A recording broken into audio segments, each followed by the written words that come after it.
ಜ್ಯೋತಿಷ್ಯ ಶಾಸ್ತ್ರದಲ್ಲಿ ಗ್ರಹಗಳ ಚಲನೆ ಹಾಗೂ ನಕ್ಷತ್ರ ಬದಲಾವಣೆಗೆ ಬಹಳ ಮಹತ್ವವಿದೆ. ಗ್ರಹಗಳ ಸೇನಾಧಿಪತಿ ಧೈರ್ಯ, ಶೌರ್ಯ ಹಾಗೂ ಭೂಮಿಯ ಕಾರಕನಾಗಿರುವ ಮಂಗಳ ಗ್ರಹವು ಕೃತಿಕಾ ನಕ್ಷತ್ರವನ್ನು ಪ್ರವೇಶಿಸಿದ್ದಾನೆ. ಜ್ಯೋತಿಷ್ಯದ ಪ್ರಕಾರ ಕೃತಿಕಾ ನಕ್ಷತ್ರದ ಅಧಿಪತಿ ಸೂರ್ಯದೇವ.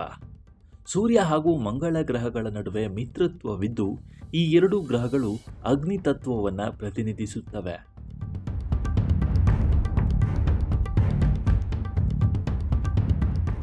ಮಂಗಳನ ಈ ನಕ್ಷತ್ರ ಬದಲಾವಣೆಯು ಒಳ್ಳೆ ವಿದ್ಯಮಾನವಾಗಿದ್ದು ಇದು ಮುಖ್ಯವಾಗಿ 4 ರಾಶಿಯವರಿಗೆ ಆರ್ಥಿಕ ಲಾಭ, ವೃತ್ತಿ ಜೀವನದಲ್ಲಿ ಅದ್ಭುತ ಯಶಸ್ಸನ್ನು ತಂದುಕೊಡಲಿದೆ. ಆ ಅದೃಷ್ಟವಂತ ರಾಶಿಗಳು ಯಾವುವು ಅನ್ನೋ ಮಾಹಿತಿ ಇಲ್ಲಿದೆ ನೋಡಿ. ಮೊದಲನೇದಾಗಿ ಮೇಷರಾಶಿ. ಮೇಷರಾಶಿಯ ಅಧಿಪತಿ ಮಂಗಳನಾಗಿರುವುದರಿಂದ ಕೃತಿಕಾ ನಕ್ಷತ್ರಕ್ಕೆ ಮಂಗಳನ ಪ್ರವೇಶ ಈ ರಾಶಿಯವರ ಮೇಲೆ ಅತ್ಯಂತ ಸಕಾರಾತ್ಮಕ ಪ್ರಭಾವ ಬೀರಲಿದೆ. ನಿಮ್ಮ ಆತ್ಮವಿಶ್ವಾಸ ಮತ್ತು ನಾಯಕತ್ವ ಗುಣಗಳು ವೃದ್ಧಿಯಾಗಲಿವೆ.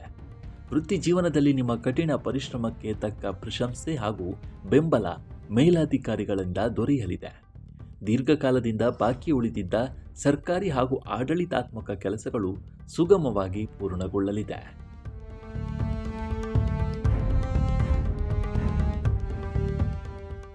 ಎರಡನೆಯದಾಗಿ ಸಿಂಹರಾಶಿ. ಸೂರ್ಯನು ಸಿಂಹ ರಾಶಿಯ ಅಧಿಪತಿಯಾಗಿರುವುದರಿಂದ ಮಂಗಳನ ಈ ಸಂಚಾರವು ನಿಮಗೆ ಅತ್ಯಂತ ಶುಭಕರ ಬೆಳವಣಿಗೆಯಾಗಿದೆ. ಸಮಾಜದಲ್ಲಿ ನಿಮ್ಮ ಗೌರವ, ಖ್ಯಾತಿ ಹಾಗೂ ಪ್ರತಿಷ್ಠೆ ಹೆಚ್ಚಾಗಲಿದೆ. ಉದ್ಯೋಗದಲ್ಲಿ ಇರುವವರಿಗೆ ಪ್ರಮೋಷನ್ ಅಥವಾ ವೇತನ ಹೆಚ್ಚಳದಂತಹ ಸಿಹಿ ಸುದ್ದಿ ಸಿಗುವ ನಿರೀಕ್ಷೆ ಇದೆ. ಪೂರ್ವಜರ ಆಸ್ತಿಗೆ ಸಂಬಂಧಿಸಿದ ವಿವಾದಗಳೇನಾದರೂ ಇದ್ದರೆ ಅವು ನಿಮ್ಮ ಪರವಾಗಿ ಬಗೆಹರಿದು ಆರ್ಥಿಕ ಲಾಭವಾಗುವ ಸಾಧ್ಯತೆ ಇದೆ. ಮೂರನೆಯದಾಗಿ ವೃಶ್ಚಿಕ ರಾಶಿ.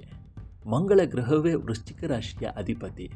ಹೀಗಾಗಿ ಈ ಅವಧಿಯಲ್ಲಿ ಯಾವುದೇ ಕಠಿಣ ಸವಾಲುಗಳನ್ನು ಎದುರಿಸುವ ಧೈರ್ಯ ಹಾಗೂ ಆತ್ಮವಿಶ್ವಾಸ ನಿಮ್ಮಲ್ಲಿ ಹೆಚ್ಚಾಗುತ್ತೆ. ನ್ಯಾಯಾಲಯದ ಪ್ರಕರಣಗಳು ಅಥವಾ ಕಾನೂನುಬದ್ಧ ತೊಡಕುಗಳಿದ್ದರೆ ಅದರಲ್ಲಿ ನಿಮಗೆ ಜಯ ಸಿಗಲಿದೆ. ಹಣಕಾಸಿನ ಹರಿವು ಉತ್ತಮವಾಗಿರಲಿದ್ದು ಆರ್ಥಿಕ ಸ್ಥಿತಿ ಬಲಗೊಳ್ಳಲಿದೆ.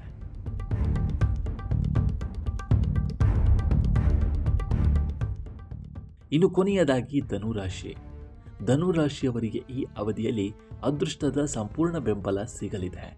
ಸ್ಪರ್ಧಾತ್ಮಕ ಪರೀಕ್ಷೆಗಳು ಅಥವಾ ಉನ್ನತ ಶಿಕ್ಷಣಕ್ಕಾಗಿ ಪ್ರಯತ್ನಿಸುತ್ತಿರುವ ವಿದ್ಯಾರ್ಥಿಗಳಿಗೆ ಉತ್ತಮ ಯಶಸ್ಸು ಕಾದಿದೆ. ವ್ಯಾಪಾರ ಹಾಗೂ ವ್ಯವಹಾರಕ್ಕೆ ಸಂಬಂಧಿಸಿದ ಪ್ರಯಾಣಗಳು ಅತ್ಯಂತ ಲಾಭದಾಯಕವಾಗಿರಲಿದೆ.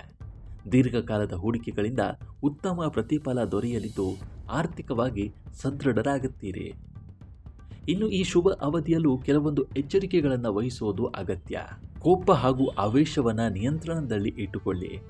ನಿಮ್ಮ ಮಾತುಗಳಿಂದ ಸಂಬಂಧಗಳು ಹದಗೆಡುವ ಸಾಧ್ಯತೆ ಇರುವುದರಿಂದ ಮಾತಿನ ಮೇಲೆ ಹಿಡಿತವಿರಲಿ. ವಾಹನ ಚಾಲನೆ ಮಾಡುವಾಗ ಎಚ್ಚರಿಕೆ ಇರಲಿ ಹಾಗೂ ಕಚೇರಿಯಲ್ಲಿ ಸಹೋದ್ಯೋಗಿಗಳೊಂದಿಗೆ ವಾದ ವಿವಾದಗಳಿಂದ ದೂರವಿದ್ದಷ್ಟು ಒಳ್ಳೆಯದು.